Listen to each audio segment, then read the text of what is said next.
દાદરા અને નગર હવેલીમાં કોંગ્રેસ પ્રદેશ પ્રમુખ મોહન ડેલકરે રાજીનામું આપી દીધું છે। મોહન ડેલકર અપક્ષમાંથી ચૂંટણી લડશે। પક્ષમાંથી ચૂંટણી લડવા ડેલકરે રાજીનામું આપ્યું। મહત્વનું છે કે ડેલકર કોંગ્રેસથી થોડા સમયથી નારાજ ચાલી રહ્યા હતા। કોંગ્રેસ પ્રમુખ મોહન ડેલકરનું રાજીનામું સામે આવ્યું છે। મોહન ડેલકર હવે અપક્ષમાંથી ચૂંટણી લડવાના છે।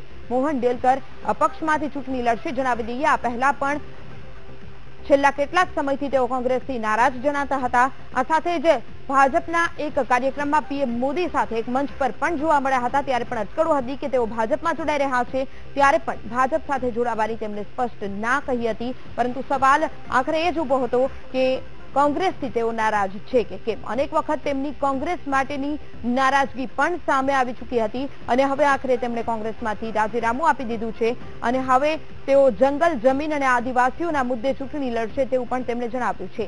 દાદરા નગર હવેલીના પ્રમુખ છે મોહન ડેલકર અને તેમણે હવે રાજીનામું આપી દીધું છે। કોંગ્રેસ પ્રમુખ મોહન ડેલકરનું રાજીનામું।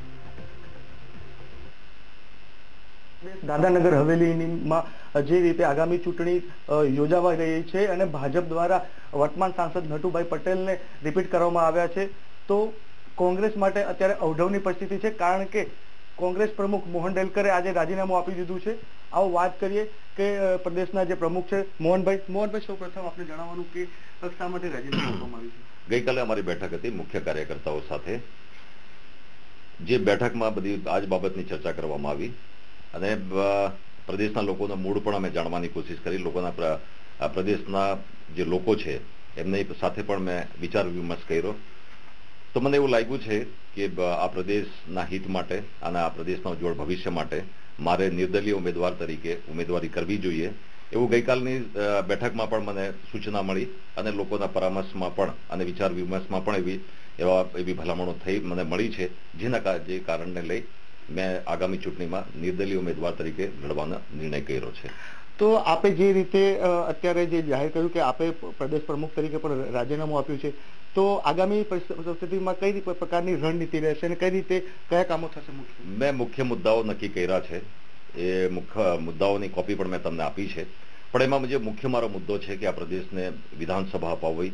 આ પ્રદેશના જે નવજવાનો છે જેમને અત્યાર સુધી નોકરી નથી મળી એ ખૂબ જ મોટી સંખ્યામાં છે અને એ ખૂબ જ મુશ્કેલીમાં છે। તો એવી ભલામણ કરીશ ભારત સરકારની સામે કે જેના કારણે એમને સહાયતા ધનરાશિ મળે જ્યાં સુધી નોકરી એમને પ્રાપ્ત થાય ત્યાં સુધી। એ પણ અમારો મુદ્દો છે। એને સાથે લઈને પ્રદેશના વિકાસ માટે, પ્રદેશની સમસ્યાઓ માટે, પ્રદેશની મુશ્કેલીઓ દૂર કરવા માટે અનેક અમે મુદ્દાઓ લીધા છે જેની મેં તમને કોપી આપી છે। ખાસ કરીને અહીંયા જે મિની એસેમ્બલીની જે માંગ છે વર્ષો જૂની છે અને અનેકવાર રજૂઆત થઈ છે। સ્થાનિક જે અત્યારના હાલના જે સાંસદ છે તેઓ પણ નથી કરી શક્યા, તો તમે કઈ રીતની રણનીતિ લેશો? આ વિધાનસભાને આપવા માટેનો મુદ્દો પાર્લામેન્ટરી કમિટી કે જેમના તે વખતે ચેરમેન હતા હાલના ઉપરાષ્ટ્રપતિ વેંકૈયા નાયડુજી, જેમણે ભલામણ કરી છે અને એમણે એ પ્રમાણેની ભલામણ કરી છે કે આ બંને વિસ્તારને દાદરા નગર હવેલી અને દમણ દીવને એસેમ્બલી આપી શકાય એ બાબતની ભલામણ અને એ બાબતનું જસ્ટિફિકેશન ભારત સરકાર અને રાજ્યસભામાં પુટઅપ કરેલું છે। એ અમારી પાસે એવિડન્સ છે, એ પ્રમાણેના અમારી પાસે દસ્તાવેજો છે। એને લઈને હું આગામી દિવસોમાં વિધાનસભા માટે આ પ્રદેશને વિધાનસભા મળે તેના માટેનો પ્રયાસો કરીશ।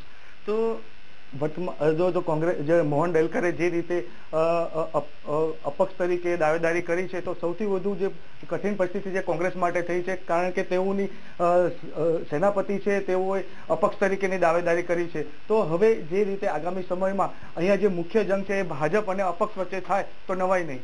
માનવ ઠાકોર, VTV ન્યૂઝ, સેલવાસ।